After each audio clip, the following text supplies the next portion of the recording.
So let me just give you kind of a lowdown of what we're going to be looking at here. First of all, we're going to share our story and kind of tell about where we've been during the last year and a half, and talk about how you can get started. And then we are going to do just a brief review of SQL, Standard Query Language, for those who are not familiar with it. And then talk about lesson learned. And first of all, I'm going to turn the time over to Chin to talk about our story. Okay, thank you so much, John. Okay, to give you an overview of our story, we created a video using Adobe Spark, and it has the background of the project. Our call to adventure tries to seek a workable solution with the resources that we have, challenges that we faced, and then resolution. Okay.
I love the video and the music. Almost want to dance with it. All right, as you can see, so you see one example. We started from one example of a user case of using Canvas data to solve a problem, and then we branch out to other areas. So here are what those areas are.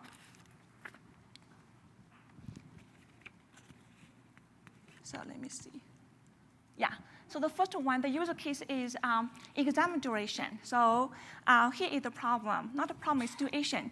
TLT is the department we're working in, provide proctored exam service for the campus, for the online courses. And often at the midterm and also final exam time, we administer a lot of exams, and at the peak time, it's harder for the student to get the desired time slot to take the exam. At the same time, we also noticed that a lot of courses tend to to book much more time than needed. So we're like, let's take a look at what's going on and see what we can do about it. So we just use Canvas data to pull out the quiz time data and then see how much time students actually use to finish the exams. And to our surprise, we did a pilot run on 2 courses, and then for one of them, they're pretty similar though. One of them, more than half of the students, they were able to finish the exam within half of the time given.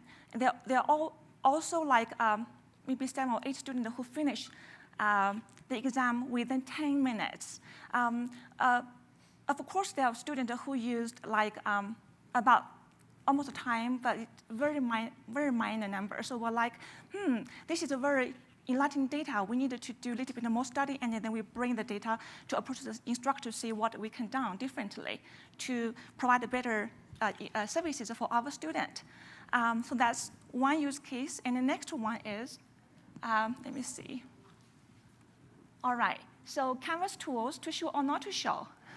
It's like inspired by Shakespeare's the work, like to be or not to be. But anyway, so Canvas is our major platform for online course delivery and also to facilitate face-to-face teaching, hybrid teaching. So instructors have a way, they have the privilege to activate a blank Canvas course whenever they want and they need. So we're looking at a project of in the blank course on the navigation menu. So what tools we wanted to, by default, show and not to hide.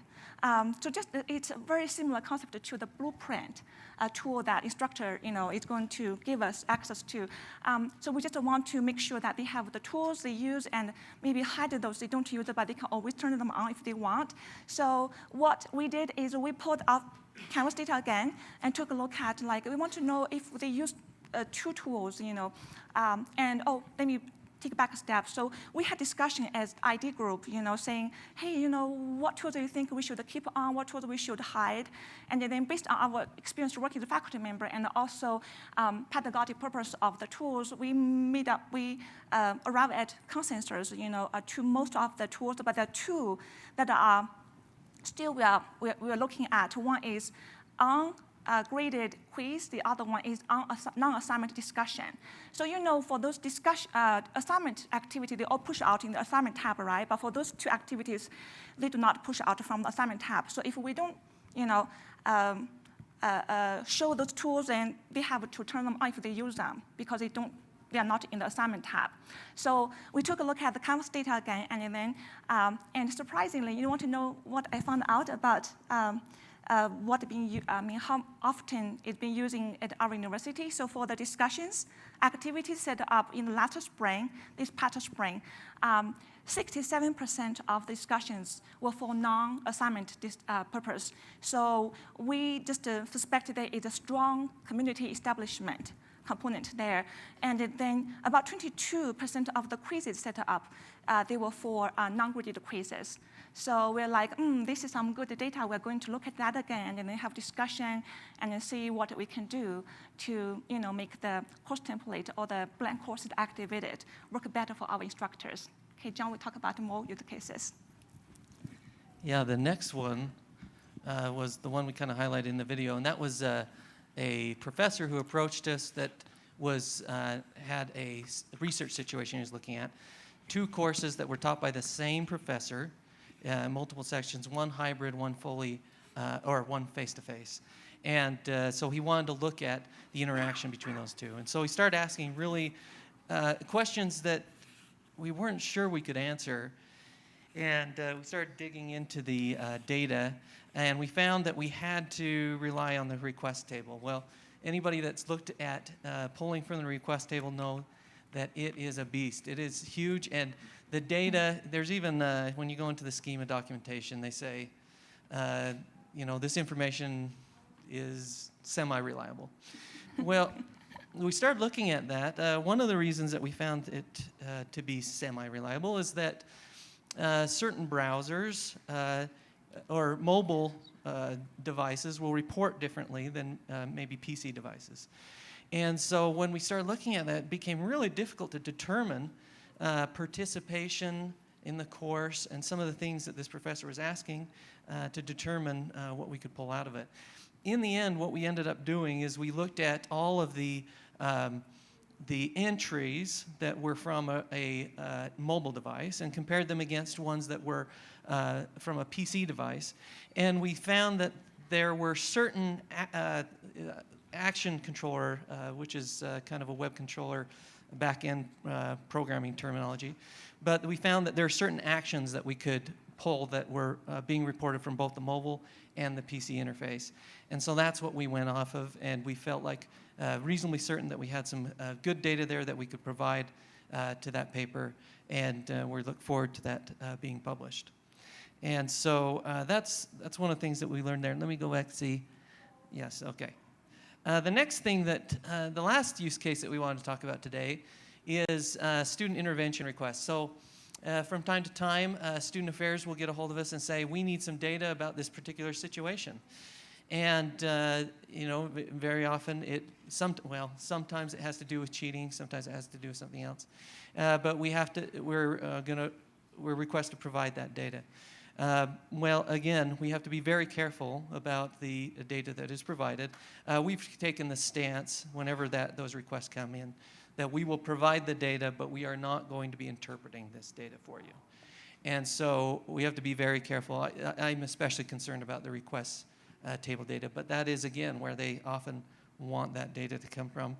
And so we have to be, I guess that's what I want to say there, is we have to be careful about those kind of situations. We actually have recently looked at a compliance position on the student affairs side that can manage those kinds of requests, and so that this doesn't end up being looking for a needle in a haystack and trying to go in with already the assumption that this is a cheating situation. We need to find it.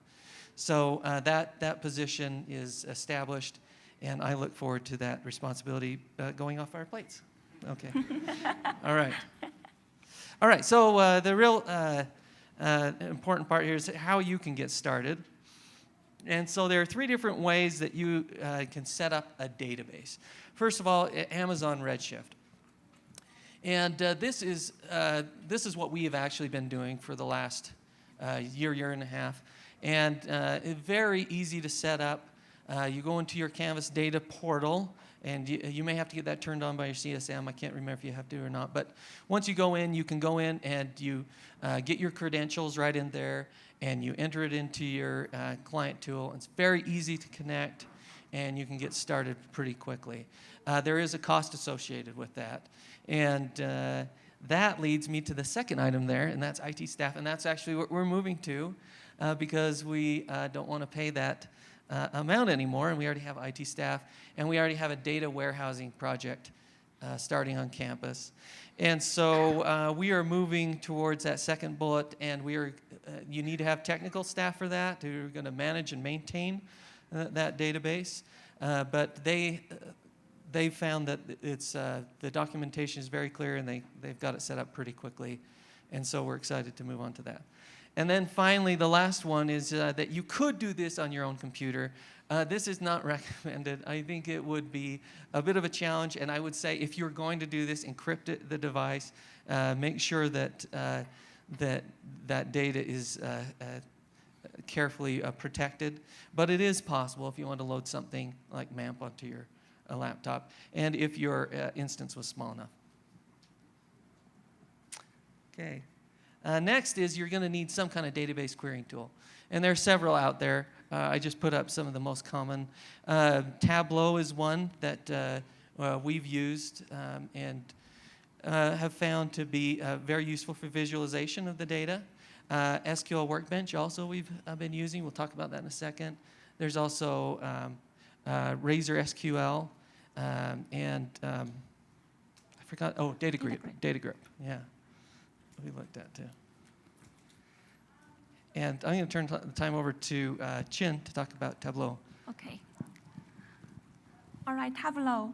Okay, how many of you have used Tableau before?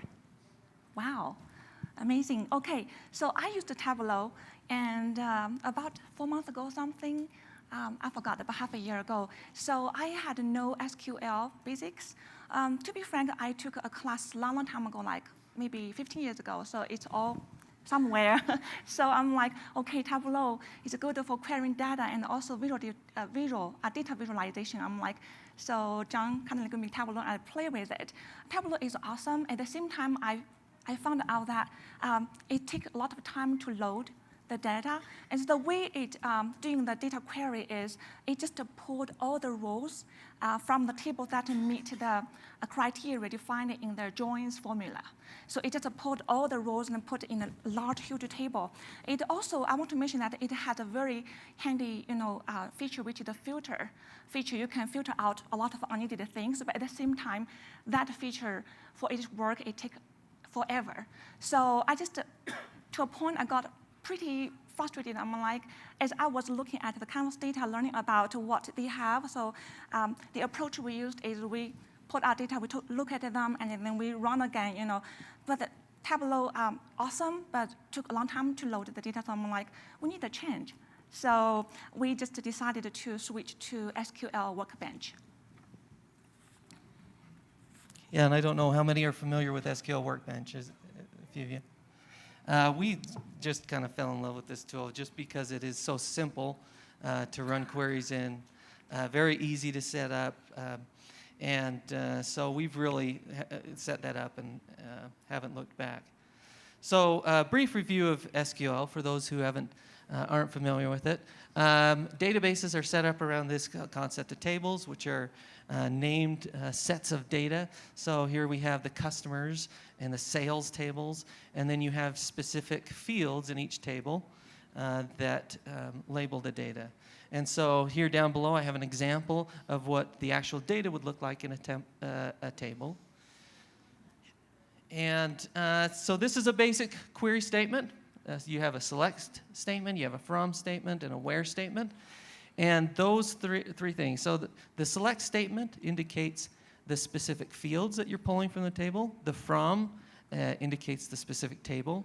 And the where statement is a filter. It's saying we only want the city Bangalore. And so there's a result that you would get back from it. There you go. Anybody who was not familiar with SQL right now, you now know 80% of SQL. Okay? All right. And then here's a join statement. When we want to combine two tables together, you're going to use a join statement, and you have to specify which fields you are going to join on. So if we go back to that previous slide that I had there, the field that we're going to join on is cust ID in the customers table and the sales table. And if we move forward, you will now see there's your join, and we're going to join those two tables together. And then we're going to say where, and that's our filter. So it's that original three items, the select from and where, and we're just going to add that join to bring those two together. And now you are 90% there. Okay, for the other 10%, we're going to refer you to lynda.com. Lynda.com they have a course in there that was fantastic. And as Chin mentioned, she, 4 or 5 months ago, I brought her into my office and I said, I need you to learn this SQL thing. And she went out and did an amazing job. Do you want to talk a little bit about that? Yeah. I'd be happy to feel proud of it. Anyway, I really appreciate this opportunity to be able to learn SQL. And lynda.com helped me a lot. And it has a lot of tutorials on there. And I just picked one that is very short, it's very straightforward. It has a lot of videos with like those mouse actions, on topics. And then each video is only several minutes long. And the best thing of all is it keeps track of where you stopped from last time. So every time when I have time to get in there to work on SQL to learn more new concept, I go to that spot and then I just pick up where I left. And then so just after maybe, sorry, I feel like a little bit bragging now. But after several weeks of working in the tutorial and then I just play with the Canvas data, I feel like I'm an OK expert now. But anyway, and I've noticed that SQL language is very straightforward. It's easy to learn, simple, and to me, it's like math. I know a lot of people have anxiety toward math, but if you think 1 + 1 is equal to, then that's it. So I promise you, if I can learn it, you can learn it. Okay. There you go. Glowing endorsement. All right, so let's just talk a little bit about the lessons learned over the last while. One is that you want to be organized in your searching. And the first thing is use the schema documentation provided by Canvas. There's the URL down there that you can go to. It's also available in your Canvas data portal if you ever go there. But it has listed all of the tables available to you, and each one of the fields is described in there. The facts tables and the dimension tables. Don't let that worry you too much. The dimension tables are kind of general attributes of that specific data, and then if you really want to dig into the good stuff, it's in the facts tables. That's how I'm going to say it. That's the layman's description of that. The facts tables actually kind of connect all the data together. So if you're doing join statements, you usually go through the fact tables. But use the documentation. All right, the second one that we're going to talk about is organizing the searching. Yeah, so we found it very helpful to organize our searching, and also to share with the team. It's good to have some like a folder or box on the cloud that you can use to share across the team. There are a lot of options out there. There are Box, there are OneDrive, and there are Google Drive. And at the University of Utah, we have a Box. So we just use the Box to organize our searching, the queries we created. And then at first, we just threw all the queries we created into one folder. As our database of queries kept growing, and then we figured that flat structure didn't work well for us anymore. So we created a folder structure based on the things that we queried, like submissions, like IP address requested from, or assignment or request table. So we found it very helpful to keep it organized, and then easy to identify the queries that we wanted to study again or reuse it. And John will talk about reuse some of the queries. Yeah, the reuse became very important to us. To be able to go back at a later time. Oh, here's an example of kind of the folder structure we went to. But to be able to go back at a later time and just update, one little bit of information and then pull it out. Even more important is just remembering what the logic was of that particular query, and to be able to go back and pull out bits and pieces and create a new one. But being able to have a place that you could go to do that. Okay, second concept. So the first is organize your searching. Second one is just to start simple when you're doing a query. Just begin with the bare minimum. That doesn't mean that you don't want to put filters on it, like I just showed. When you don't put filters on it, it can take a long time to come back, especially if you're dealing with something like the request table. So you can put some filters on it, but just do the bare minimum to get you the data that you're interested in, and then just start to build out as you get a more and more complex query. We find that when you do a really complex query and then hit play or whatever, the execute button up there at the top, that it can be a little difficult because then you don't know where the problem is. It can be very difficult to troubleshoot. Also, be sure to use this little bottom area. Every client tool that you have where you're going to run SQL in will have some kind of log that shows you when you're making mistakes. And sometimes those error messages are more helpful than others.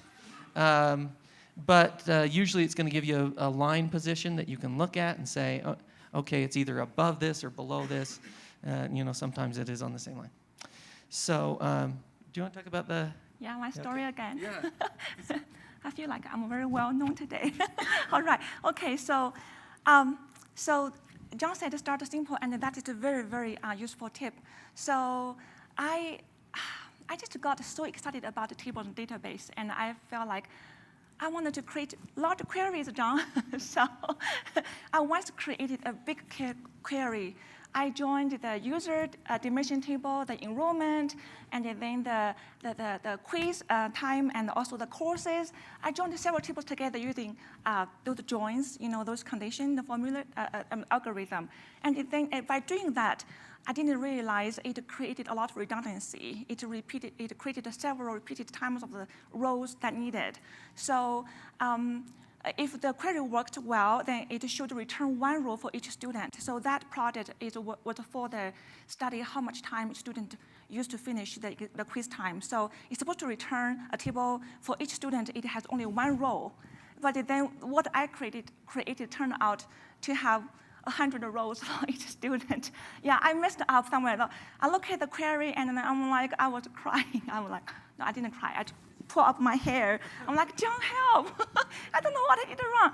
Then John took, very kind, sit down with me, and then we took a look at the queries, figured I needed to start from one table, and then there will be 78 rows, for the whole class, 73. So then we bring more tables, and then make sure it's still 73 rows all the time, then that way, the perplexing problem didn't happen again. Back to you, John. Sure.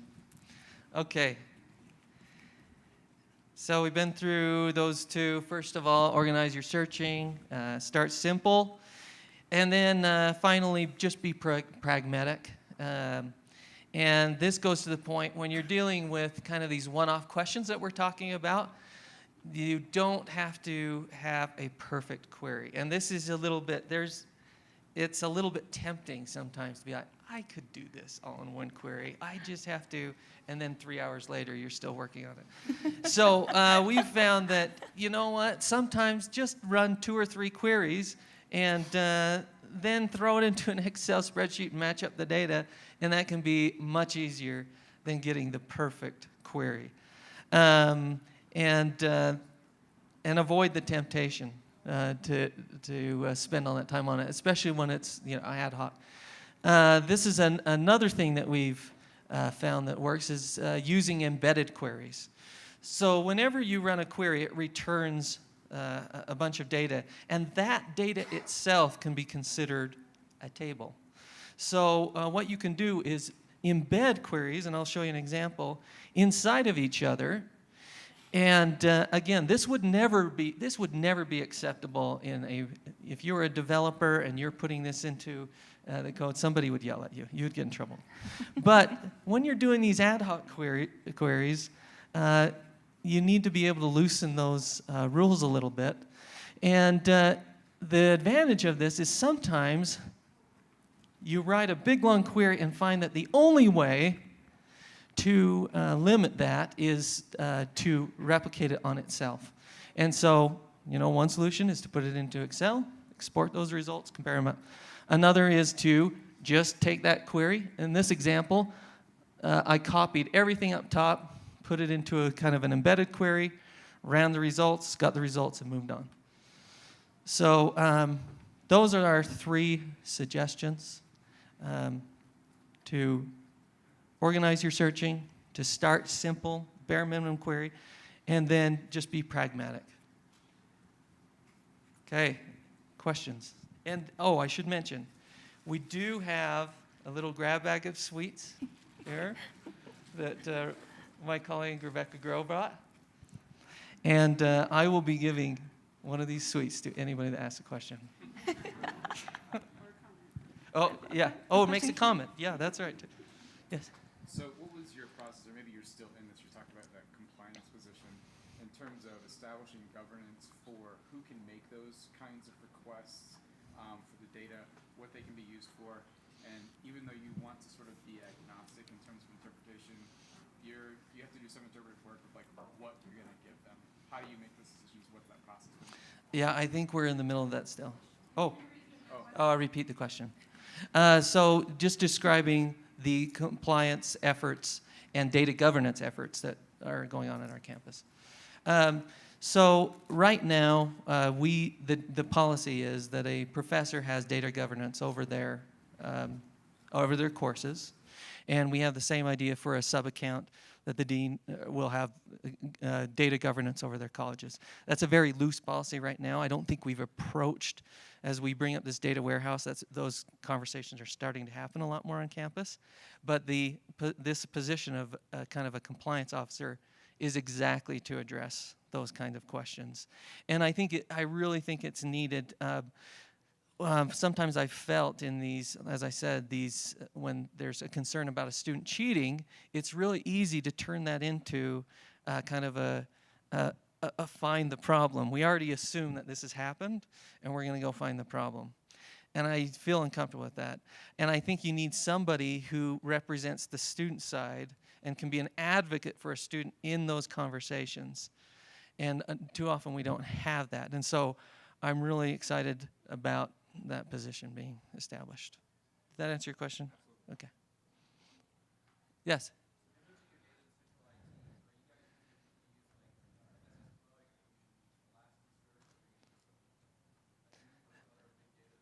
I am not sure the specifics on that. Yes, sorry, I always forget the question. So the question is, what is the specific setup of our database in our data warehouse. I think they're doing Elastic, but I can't be totally sure on that. We had some conversations at one point about that. So. The Spanish study that you did, Instructure's research project, is that data that were you just providing a CSV file to them in those cases? So we were working very closely with the faculty member on that. Oh, yes, state the question. It's the altitude. I'm from Utah, so I can't use that excuse. But yeah, the question is for the professor, how did we provide that data? Did we give him a CSV? And yes, we provide a CSV. Actually, we did a little bit more than that. Me and Chin are co-authors on the paper. And so as we were working on that data, we would download it and make some, clear it up a little bit, change the headings a little bit so that it was more clear. One of the things that we found is that the tabs entry was repeated so many times for, I think, mobile users. And so we extracted that from the data because that seemed to correlate with whether they're mobile, and we didn't want any correlations between those the specific types of data that we're getting, because we wanted it to be, this is a good representation of active participation, passive participation. And so we kind of went back and forth with the faculty member to really try to get some good data that we could go off of. Other questions? Oh, I haven't been passing out candy either. Here, you can have a candy, and let's see. Who did I miss? Oh, she did? Will you throw that back? Oh, no, that's, okay. Okay. All right. Other questions?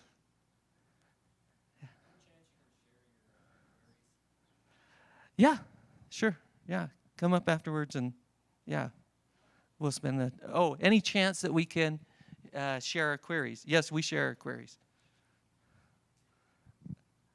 Okay, I'm going to remember this time.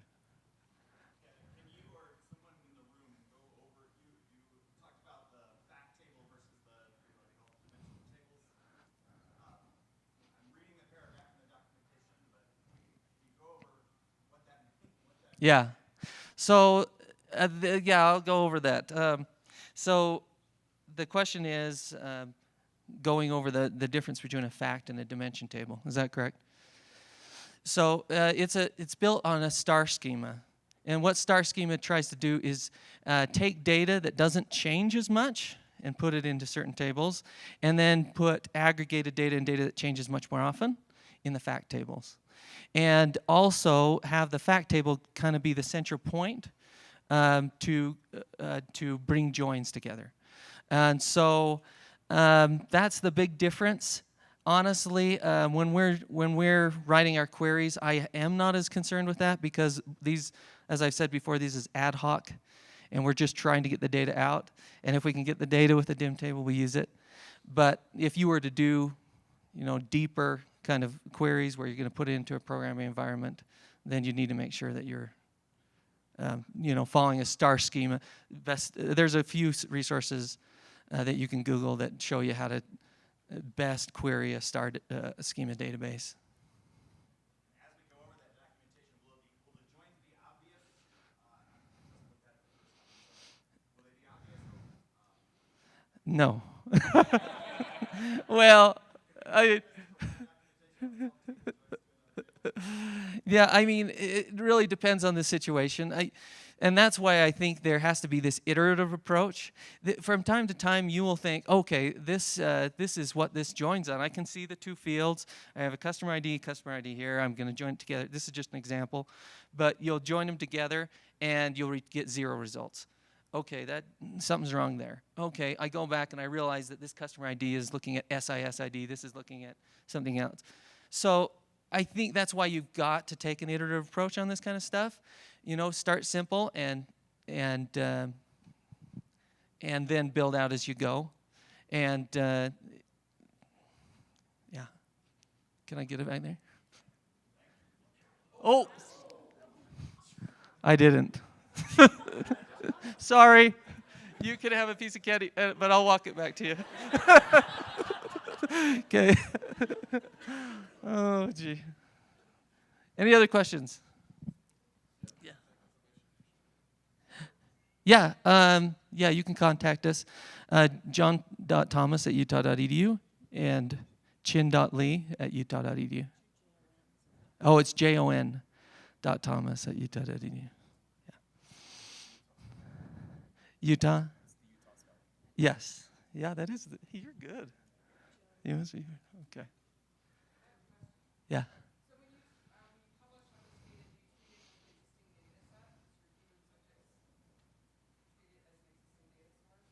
Say it again.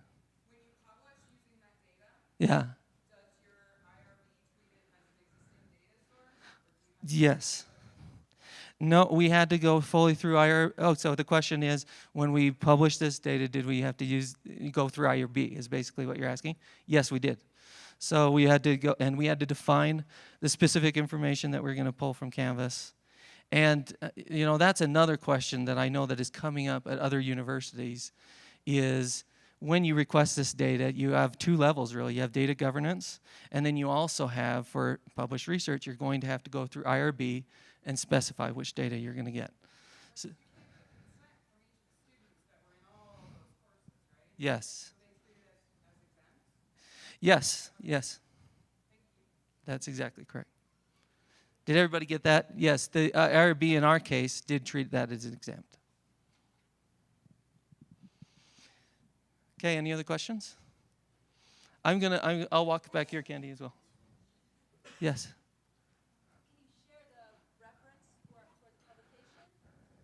Well, we haven't got it published yet, but I could share that with you when it does come out. Yes. Oh, did you have a question? Okay. Any other questions?